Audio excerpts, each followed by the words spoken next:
Have games gotten worse? I'm going to answer this question very quickly to start the episode and then use it as a jumping off point for the conversation that I really want to have about how games have changed over the course of the last 25 to 30 years. But first, have games gotten worse? In my opinion, no. In specific ways, sure. There are things that bother me. There are things in the games industry that I view as steps backwards that are significant and should be noticed and should be called out so that we can mitigate those problems. I don't like microtransactions. I don't like having a million logins for things. I don't particularly love that everything is digital, but also the benefits of everything being digital are pretty good, but it's kind of scary that my whole library could just disappear one day. There's problems, right? There's some sketchy little things, for sure. But on the whole, the games themselves, I believe, have improved. Now, you might be listening to this and you might be saying, oh, hold on now. I played a terrible game last week. Yeah, there's terrible games out there. There's a lot of them. But my God, the number of good games. When I was a kid, and I'm sorry to old man on this already, but a lot of you are probably here with me. When I was a kid, I had one game for 4 months. You know what I'm saying? I was like, oh, I finished this game. There's not really other games that I can play. And it wasn't just a matter of how much money I had available to me as a child. It was, there's only this many good titles out at all. You have this many options for the console that you own. Oh, you like RPGs? You like JRPGs? You can play the Final Fantasy games. That's it. And even then, there's 3 of them. And then whenever you found access to a new game in a genre that you loved, you were like, oh my God, I'm playing this. You look at the box and you just go, okay, this is in the genre.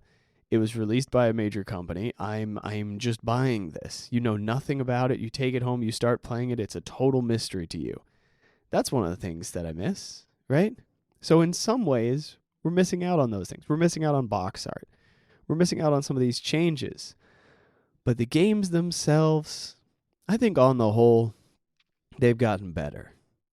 Let's dig a little deeper into this. I am Chris, and this is Game, Develop, Repeat.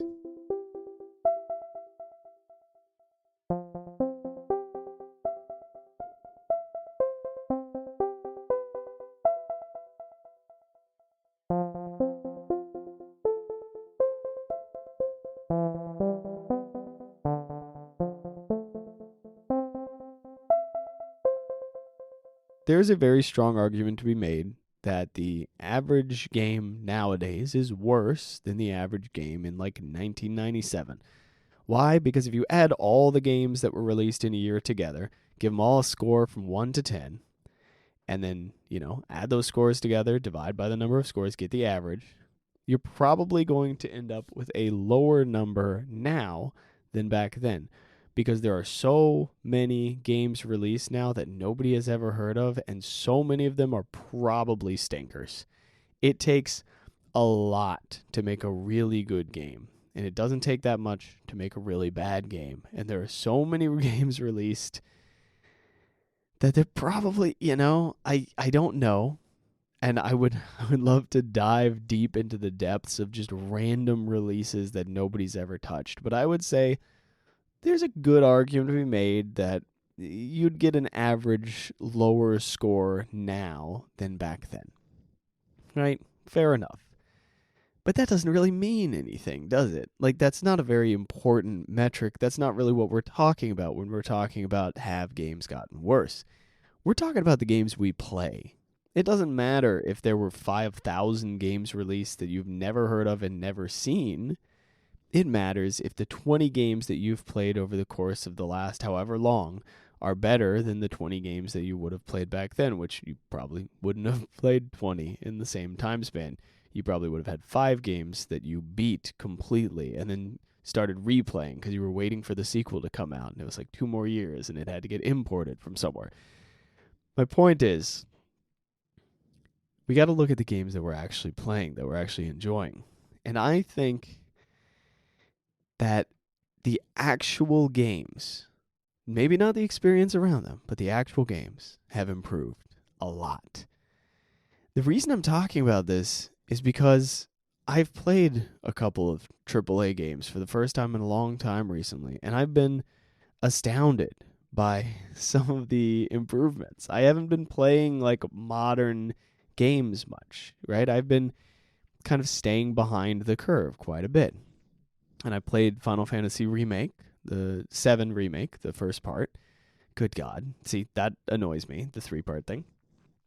But I played the first part of the Final Fantasy 7 remake, and I was like, oh, this is really good. There are things that they are hitting absolutely out of the park that are having hard, emotional, hard-hitting moments for me that are incredible. And then there are moments where I go, what are you doing? Come on, man. And I've been playing Final Fantasy 16 now, too. And I went, oh my God, this is phenomenal. I played some RimWorld, which is a game that I want to love, but I don't love, which is something we'll talk about at some point. You know what I'm talking about. Those games that you wish that you loved, where you're like, I really want to I want to enjoy this game, but I just can't get into it. I don't know why. It seems like it's for me, but it's just not. On paper, it's my perfect game. It's one of those for me. So I've been playing these, and I've been like, man, if I actually step away for a second and look at this and imagine like having these experiences as a kid, like if I jumped straight from Final Fantasy X to Final Fantasy 16, like one day to the next, I would lose my freaking mind. I would think I was dreaming. It's insane. It's insane. Just visually, immediately you go, whoa. I don't know how many of you have this experience, but please tell me you relate to this. I know people relate to this. I'm hoping that you're one of them. When I was a kid, new game comes out, start playing it, and you go, these are the most realistic graphics that I have ever seen. I cannot believe how realistic this is. When I started playing Final Fantasy VIII, that first cinematic played, and I was like, no way. They look like real humans. They look exactly like me. They don't, by the way. I was going from Final Fantasy VII to Final Fantasy VIII, and I was like, this is insane. I can't believe the level of realism that they've accomplished. I'm living in the future. I'm absolutely astounded. And then I saw the little sprites moving around on the screen, and I saw the characters in action. And even during the gameplay, I felt like I was looking at these incredibly realistic characters, these pre-rendered backgrounds, all this stuff. I was like, oh my God, they can't get better than this. I want you to really think about the fact that I was looking at Final Fantasy VIII's graphics as a kid, and I was going, it can't get better than this. And now I'm playing Final Fantasy 16, and I'm going, this is crazy. That's insane. Final Fantasy 16 is not even peak graphics, by the way, right? Like, so we're not, we're not like replicating reality perfectly in that game. There are games where you look at it and you go, oh, I didn't know you could do that. That's scary. That's almost actually reality. This is getting insane. But I thought that that's what I was looking at when I looked at maybe not Final Fantasy VIII, but pretty dang close, honestly, as a kid. But Final Fantasy X for sure. When I played Final Fantasy X, I was like, I lost it, man. And I know I'm just talking about Final Fantasy right now. Bear with me. I lost it. I was like, these are humans. I'm looking. Did they film this? I was like, this is one of the most incredible things I've ever seen. In contrast, when I watched the full motion video stuff in like Command and Conquer Red Alert, I was like, wow, this is some of the worst graphics I've ever seen because the acting was just so bad. Now, I didn't actually have the thought as a kid, oh man, these graphics are so bad. No, I just, it had a different impact on me because it was just real people in costumes, and it was closer to a movie, but it was like a bad version of a movie, which I love, by the way. I love a bad movie. I love old, like, poorly acted video capture stuff in games so much. I adore it. But I'm getting off of my point here. I'm getting very sidetracked. The point that I'm trying to make is, at the time that I was first experiencing those graphics, those cutting edge graphics, I thought, holy crap, how is this possible? And now, in 2025, I play a game and I look at the graphics and I go, holy crap, how is this possible? My entire life, I've been playing games, looking at the graphics and going, oh my God, how is this possible? And this has happened in other fields too. This has happened with animation. Have you ever gone back to a really old YouTube video and it's in like 280? Is that even right? Is it 280? It's in like 360 or like 180 or something. It's in like or 240, 240p. And you look at it and you're like, oh my God, this is how I used to watch YouTube. How did I even make out what's going on? This is painful. I can't see what this is. And part of that is going to be that our like screen resolutions have changed and stuff, right? So we're watching on different devices. Maybe you got a bigger screen, maybe you got better fidelity, or maybe you were just used to it. And that's an interesting thing to discuss when it comes with pixel art, by the way. Just a quick tangent. Not that I would ever do that to you. I would never go on a tangent, but pixel art looks different on a CRT than it does on a modern screen, and that has a significant impact on your enjoyment of the pixel art because it's cool. It does cool things. Look up CRT pixel art footage or something. It has an interesting impact on it, which I think people should be aware of. And also there are like forms of pixel art that people just kind of don't use in games anymore. That extremely detailed old school Japanese pixel art. Oh boy, I'm going on a tangent. All right, we're done with that. We're done with that tangent. So this is the next part related to that. There are things that have been a little bit lost to time or genres that have died a little bit, right? There are games that I loved with all my heart. There are genres that I just profoundly enjoy. There are aspects of games that I really enjoy that aren't really done anymore. War strategies are a little bit dead. There's a little bit of a resurgence coming around. You know, people are always bemoaning the death of the MMO, but it's really just that World of Warcraft has been ruling the genre forever, and MMOs are fine. They're still being made. People keep trying. But there are genres that just seem, they kind of pass by the wayside. And I've had the benefit of the experience of seeing genres come and go, right? Seeing this thing that happens where one game does really well and then everybody starts imitating it and everybody starts making stuff that's similar. Or maybe a piece of technology pops up at the right time and everybody goes, oh, now we can do this. And everybody explores in the same direction, and some win and some lose, and so on. And then the market gets saturated or something, or people get tired of the game, or people get tired of making those games, and nobody really wants it anymore. And then it stops. And then you start getting this feeling where you go, I miss Diablo 2. That was a great game. I want some more of that. And then Grinding Gear Games comes along, and they make Path of Exile. And you go, oh my God, this is everything I wanted Diablo 3 to be and more. Well, maybe that's your reaction. That was kind of my reaction. But something like that happens and a genre comes back, and it's a beautiful thing. You get this oversaturation and there's life cycles to it. So yes, elements of gaming will get worse.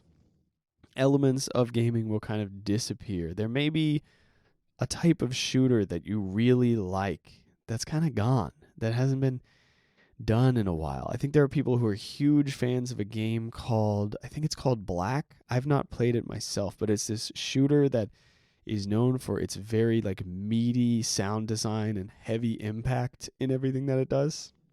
And then I grew up playing the first Halo, and the thing I liked about Halo was that it wasn't that twitchy. It wasn't like really quick, fast twitch stuff to me. You had a shield. You had some time to respond after you got hit the first time. You had a real brawl between you and somebody else. You didn't just instantly die. And, that goes in and out of fashion. Everything in gaming goes in and out of fashion. But the beauty of it is that we can still play the old stuff, except for some multiplayer things, which is a little rough. Even then, oftentimes you can still play it. But there's a fashion to it, right? There's categories of game like CRPGs that you wouldn't have thought would have a big resurgence. Things like Baldur's Gate. And then Baldur's Gate 3 becomes one of the most successful games. After this resurgence that starts happening, you get like, what was that? Larian did Divinity Original Sin and then all these other things and worked towards Baldur's Gate 3, I believe. And then you've got, Pillars of Eternity. You got this whole group, multiple different developers doing really cool stuff in this category of game that if you had asked 5 years previously, I don't know if anybody would say that was going to have a huge resurgence, right? So even the ways that gaming might be getting worse, the things where you go, oh, I really miss this, I really miss that. If you really miss it, somebody else really misses it. And if enough people really miss it and somebody makes something, oh boy, they're going to have a real success on their hands, right? And this is what comforts me whenever I think about how frustrated I am by certain trends in the industry, right? I get very annoyed at subscription models. I get very annoyed with logins. I get annoyed with microtransactions. I get frustrated by these things, and I hear other people complain about it too. And I go, oh, thank God. It's not just me. I'm not the only one who's going, oh, this is miserable. Because if there are enough people that are going, oh, this is miserable, there's going to be someone who comes along and goes, look, just pay me more and I'll give you a version that doesn't have that crap. And I'll go, okay, great, thank you. And eventually people will go, okay, now we've gotten enough. We can actually decrease the price of this now. The word is getting out. So people who can't pay more can pay for this too. And we can start pushing up against this competitor. And then hopefully they don't get bought out, There's a whole thing there. I don't know how all those details work out, but the fact is, if there's something that's driving you crazy, something that feels like it's getting worse in the industry, there are reasons to believe that it will get better again, or you can at least focus on what's good right now, because there's so much good right now. Have you seen the game Control? That's not even brand new. But have you played Control? Oh my God. What the heck, man? How did that happen? The lighting and the lore and the story and the combat. Jesus, what a game. I've not even beaten that game. I need to. Like, if you love stories, if you love goofy stories, look, there's so much. Like, Yakuza 0 exists. That's like my argument whenever someone's like, oh, every once in a while you run into like the extreme side of this where somebody's like, oh, the game industry is going to have another collapse because some of these AAA companies are doing things that are so stupid and so insane, and they're not gonna. Some companies can collapse, right? There can be really high turnover in the industry because it's an extremely demanding industry. Think about how, look, I hate to say this to you guys because we're all gamers here, but let's acknowledge for a moment that gamers are very spoiled for choice. We have so many options, and boy, is it competitive to get our attention. And boy, will video gamers make their voice heard if they really hate something. Right? Quick to complain, which can be good and bad, but it's a competitive industry where if you're really sucking, there's going to be backlash to it, And there are people who they just play the game and then they're good, right? And the people who are really, really deeply involved in everything, sorry if you just heard a notification on my phone. Hopefully that didn't cut through. There are people who are really, really deeply involved in everything in gaming and following everything really tightly. And if you're doing that, you can reach this point where you go, oh, it's all doomed and all. No, it's not, man. Just look at the games. They're so good.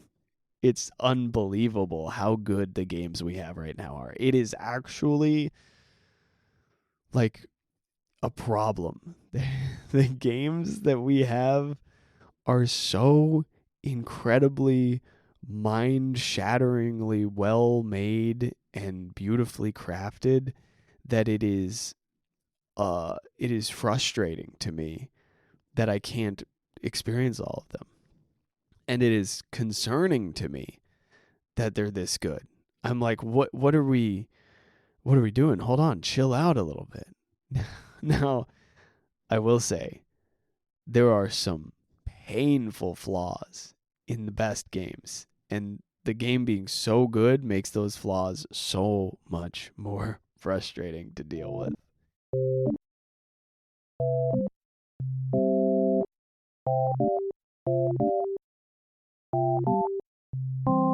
So what does all this mean for us as game developers? There's some practical lessons and there's some creative and artistic angles to take on this. So let's go through some practical stuff first, and then we'll talk about the more creative stuff in a sec. I'm going to take a lot of inspiration from Eastshade Studios for this first practical tip. He's got a video on YouTube that covers basically this. It's about marketing and choosing what game to make and those sorts of things. Basically, you need to make sure that you can hit the minimum genre standard of whatever your game is. So if you're looking at your game and it's a platformer, and you look at other platformers, look at how much money they're making using like GameStats.com and say, okay, if I'm expecting to make a lot of money off of this game, I need to make sure that I'm hitting minimum standards within the genre. I need to make sure that I have a reason to believe that this game is going to succeed. Is my UI going to look as good as their UI, at least? Is my character going to look as good? Is my audio going to be as good? Is my gameplay going to be as interesting? If I'm looking at the Steam page for my game, imagining it for a second, is it going to look good enough to entice somebody who is used to this, whatever this is for your genre? If you're making a Stardew Valley type game, which a lot of people do, maybe not as much anymore, I don't know, but that's been a big craze. I think that one's finally dying off. But if you're making a game in that genre, is it hitting the minimum standard? Is the art looking good enough? Is there enough story? Is there enough character development, interconnectivity, enough feeling of community? Are you hitting these notes that are really the like important things in the genre? Do you know that you can hit those standards? Is your music going to be good enough? I'm not saying your game has to be better than Stardew Valley. I'm saying that your game has to be bringing something to the table and be appealing to people who are used to a certain level of quality. Because the people who are going to be buying your game are looking for more of this thing that they're really into, right? Or a new spin on this thing that they're really into. And that's like your beginning. That's like the first layer of people that are likely to buy it. If you're hoping for your game to just be a smash hit because your gameplay is innovative and you have this cool, interesting twist on it, it doesn't matter unless enough people have played it and experienced that gameplay and given it a positive review for other people to notice it. And if your Steam page doesn't pull people in on that, you're never going to get those initial reviews, and it's not going to matter. So it's very important that you at least have a game that looks and sounds and has a decent trailer and all of this stuff. It looks quality enough to hit the minimum standard for the genre that people are used to. Idle games, you can get away with a lot of stuff graphically. Visual novels, maybe you don't have to worry about animation. There's different things for different genres, right? But you kind of need to nail it. You kind of need to make sure that you're not looking at it and going, I'm going to do all of this impossible stuff, and then like you just don't have the resources to make it happen. Now, let's talk about the creative side of this. If there's a genre that you miss, that you don't get to play much, if there are things in games that you go, man, I really wish things were still this way, or I ache for this particular thing that used to be in games, congratulations, you've just found inspiration, right? You can explore that. You can go, what do I love about that? What is it exactly that interests me about it? What is it about that nostalgia? And then you don't have to try to duplicate it. You don't have to go, okay, this is exactly, I've got to do this exact thing because I want to resurrect the past. Don't resurrect the past. Don't worry about that. Unless that's really, really what you want to do, but that's an extremely hard project. What I'm saying is find what it is about those games that you miss and really learn about that and learn about what it is that is missing in modern games, or is missing in your experience of modern games. And if it is something about the game design, then start playing with it. Start making something. Get inspired, get excited, and get after it. Because that's a beautiful thing. That's a fun way to make a game when you're going, oh, I'm excited about this and it doesn't exist. And I want to lean into this. I want to bring this back. I want to have fun with this. And I haven't seen it in so long and I miss this. Because then even if your game isn't successful, whatever, who cares? You've made a cool thing that you can be proud of. That, I think, is maybe the most important bit. You know, I know I've said this before, but it's not just about like making money, right? It's not just about making a game that a lot of people have played. It's about making a game that you want to make. It's about enjoying the process. You are putting years of your life into developing this thing. You got to enjoy those years, right?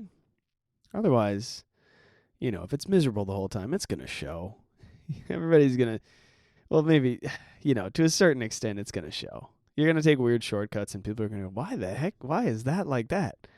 What is that? You're going to make bad decisions.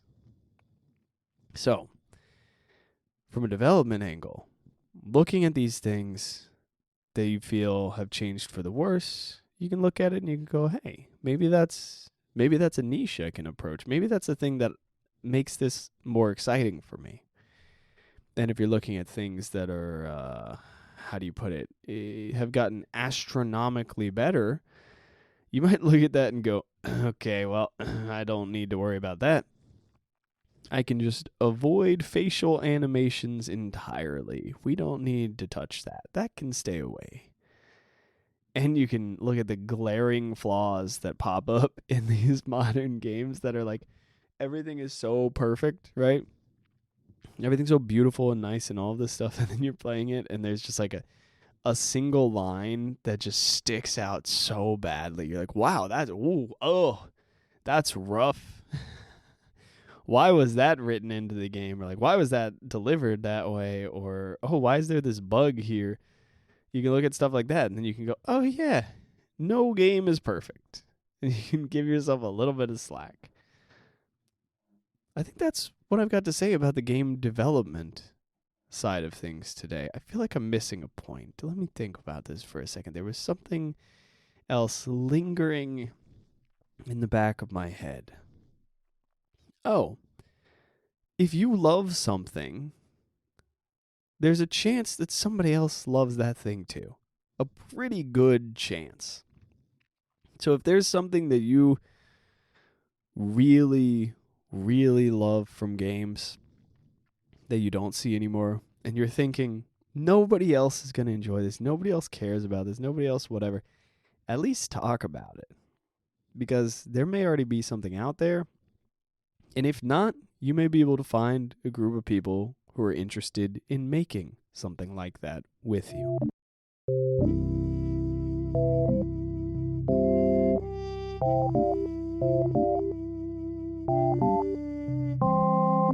Let's end things on an optimistic note with this question. The question is, what is your favorite way that things have improved in gaming since you started playing? Or at least what comes to mind right now. It doesn't have to be your favorite, but what actually has gotten better that you're really grateful for? Maybe it's a graphical thing, maybe it's a sound design thing, maybe it's dialogue, maybe it's voice acting. There have been some strides there for sure. I think for me, it's got to be all the subtle improvements in interfacing with the game. User interface, hotkeys, menus. It's not exactly the user interface itself. It is the level of thought that gets put into my experience as a player. Here's a very weird call out, and I know that this is like this is a bizarre call out for this because it's so oddly specific and inconsequential. there are these cinematic QuickTime events in certain games. And Final Fantasy 16 has these cinematic QuickTime events. And I am using a gamepad. I'm using an Xbox controller, Xbox 360. And I've noticed that the QuickTime events in the cinematic line up with the hotkeys that I would be using in the game when I'm playing the game itself. So if it's an attack, it's using the attack button. It's like rapidly press the attack button. If it's a dodge, it's the dodge button. And that's so nice. And I've just had experiences in the past where there's a QuickTime event thing in a cinematic, and I just go, what the heck is this? Why am I pressing select to dodge when normally that's a it's like that kind of decision where you're like, oh, they just decided that it's going to be challenging by giving me a random button, right? So that kind of a thing, I love that. Menus that are really nice and easy to navigate and like make sense on a gamepad. It's lovely. I mean, I'm a mouse and keyboard guy most of the time, but when these games are designed for gamepad and it just works so smoothly across the board, I go, oh, thank God. Because I also remember a time when I would play a game on a gamepad and I would go, what is this? Why? Who mapped this out? I think gamepad like sensibilities have improved dramatically over the years. I don't know when that happened or how that happened or why, but it's really nice. It's so pleasant to be able to just like rip through menus and go, okay, good, we're good, right? And people are finding nice middle grounds on fast travel and stuff where it's like you can't just fast travel everywhere, but like there's a decent amount of, you've still got some travel time. It's good. I'm happy with that. Now, when it's bad, it makes me even angrier than it ever did before. It gets me really frustrated really quickly. But when it's really good, it's really good. And maybe this is me noticing it more, but like I remember you used to not even be able to right-click to move in some games, right? We remember this time when hotkeys were not rebindable, when things were just a travesty. And I love that there's been so much thought put into this because it is one of the most important elements of a game.